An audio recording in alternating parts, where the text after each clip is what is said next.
All right, well, our next question sent in the CornyDriveThru at gmail.com from Albert Bettis. During Jim's tribute to Joe Pedicino, he briefly mentioned Vader going to a Duke University weight loss study and gaining weight. No. The story sounds vaguely familiar, but could Jim please elaborate on that story? It was Yokozuna. Did I say Vader when I meant Yokozuna? Did I say Vader? Okay, well then I fucked up.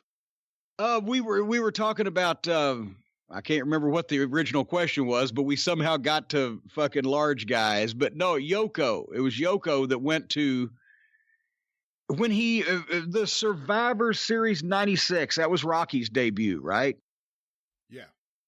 Yoko was in one of the 8-man tags. That's the last time that he worked for the WWE because that was New York. They have a commission. Yoko weighed 802 pounds. And he was getting a step off where he even the great athlete that he was when he was 600, he couldn't do that shit anymore. He was starting to, if he was a step off and landed on somebody, it fucking made a big difference, right? So Vince wanted to still use him. He was loyal to the Samoan family, and Yoko had drawn him a lot of money the previous few years, all things considered. So they sent him to the weight loss clinic at Duke. And I've told this story before, but it's been a while. Maybe for the younger viewers, since I was working in the office at that time, one of the things they had me do is once a week call Yoko and see how he's doing. Right, so I did. The first week I called him. I said, Yoko, how you doing? Oh, brother, it's great. I've lost 150 pounds. But what?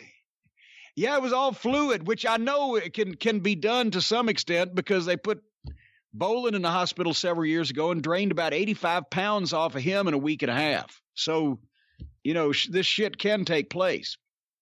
But at first week, 150 pounds, but it's great. Okay, Yoko, we're proud of you. Keep on the diet. Do what they say, blah, blah, blah. Chat. Next week, oh, brother, it's great. I'm down 100 pounds. Oh, okay. Next week, oh, brother, it's great. I'm down 75 pounds. I'm like, what the fuck? He was bullshitting me at the start, but he forgot what numbers he was using. And then somehow, then the phone calls kind of went sideways. And somehow when he got out, he was either the same weight he was when he went in or he had actually gained weight because he had figured out a way to bribe or pay somebody to slip and smuggle him in food. And so that's the point where then they let him go and let him go, released him from his contract. And then he started for a couple years doing those overseas independents and things. But it was Yoko that went to Duke.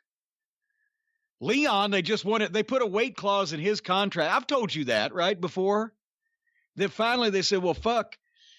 He used to play in the NFL. Maybe he'll understand this because they wanted him to lose weight. He had gotten up to, I'm going to say 435 or something like that. And they wanted him at 380.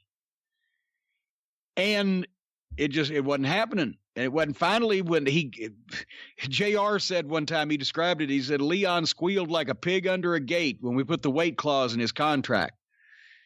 But they wanted him to show improvement by weight loss on a specific schedule and tied it to his contract. And that's not a big fucking earth-shaking thing. It's done in professional sports like the NFL or whatever in some cases, but it didn't work anyway. And that's another thing that got Leon sideways with the office. But that's where I'm trying to get Steen to lose weight in 2012 so we could bring him back and push him. And of course, it was 2011. I do apologize. When he lost the loser leave Ring of Honor match and forever hated me afterwards and squealed like a pig under a gate and just complained, etc., we said, you'll lose to El Generico. We're going to leave you off for 6 months, which at the time Ring of Honor was running 2 shows a month. So he was going to miss 12 shows. And he squealed until I got him a fucking payoff from Kerry, put him on the payoff sheet for the shows they did run for half pay, and he didn't have to leave the house. All we wanted him to do was lose 30 pounds and come back in the summertime, trimmed up a little bit with nicer fucking clothes, in a little bit better shape. And we intended to push him as the guy that had the grudge against Ring of Honor, et cetera, et cetera. And of course, he showed up one time to do a fucking appearance of some description and had lost about 15 pounds. And the next time we saw him, he had gained that back and was about 10 or 15 heavier than when he lost the loser leave anyway, because he whined and griped at home and simpered about his horrible fate because his employers wanted him to do something so that they could push him in a more realistic fashion.